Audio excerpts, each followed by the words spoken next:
So after a 4-game homestand, the Celtics will take things on the road for a 3-game road trip. And this segment is powered by Action Heat.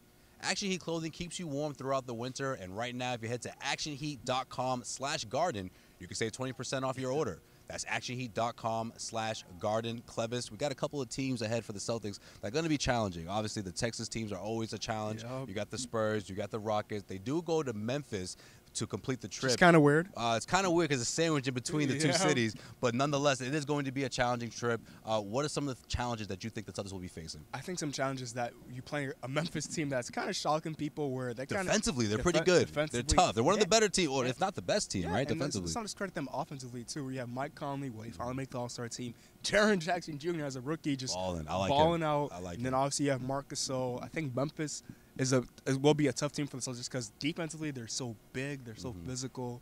And then Houston, they're kind of struggling. I know they won today on Christmas Day, but they're kind of struggling. No Chris Paul. They're taking a step back the way they were last season. And the Spurs are just the Spurs. I mean, yeah, you never know what you're going to get from out of them. Yeah. They're always a tough team. They're always a tough team, and they'll be tough. But the biggest takeaway for the road trip is that you're going to get some bigs.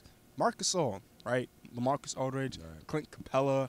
Will we see more Robert Williams in those matchups? It's going to be interesting to see how the Celtics kind of match up with those bigs, but I think for the most part they'll be fine. Yeah, because we know Al Horford right now is on a minutes restriction. Yes. We're not quite sure where that's going to stand within the next 3 games. However, because of that, you're going to see other guys step up. We saw Daniel Tice against the Sixers. Yeah. Maybe we see some Robert Williams. That's a good point. I'm glad you brought that up. And also, what's going to happen from the bench? I mean, relatively speaking, if we're talking about one of the deeper benches, if not the deepest bench in the NBA, it's kind of hard to see this team not have a 6-man come out, night in and night out. I'm not saying that there has to be a designated 6-man, but I expect someone like Jaylen Brown to have a really good game, a really good performance throughout that trip. Someone like Gordon Hayward, heck, maybe Terry Rozier goes off a little bit. I mean, maybe one of those guys can go off and give those guys an extra offensive push to put things, to put the Celtics in a good position to win a game. I think by default, the designated 6-man is probably going to be Gordon Hayward, right? I mean, I think he plays starters minutes out of most of the guys.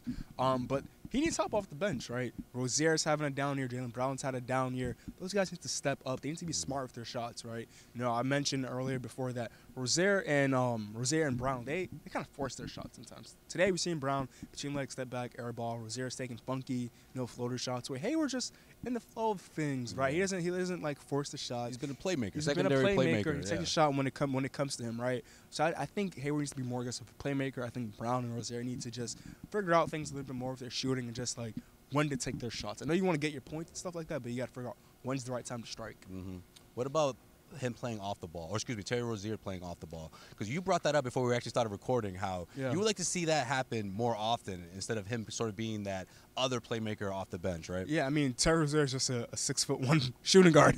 I think him playing off ball probably help him a little bit more. He's not a playmaker; he's a shot-first point guard, which is the common thing in the NBA these days. I think off the ball will give him an opportunity just to catch and shoot. Maybe you come off the ball and then you get a switch on a big man where you can actually operate, do things like that. Because I think he's sometimes forcing it where he doesn't need to force it, and that kind of hurts Celtics and him at the same time. We'll have to wait and see. 3-game road trip before we come back here at TD Garden, where, of course, we got you covered for CLNS Media.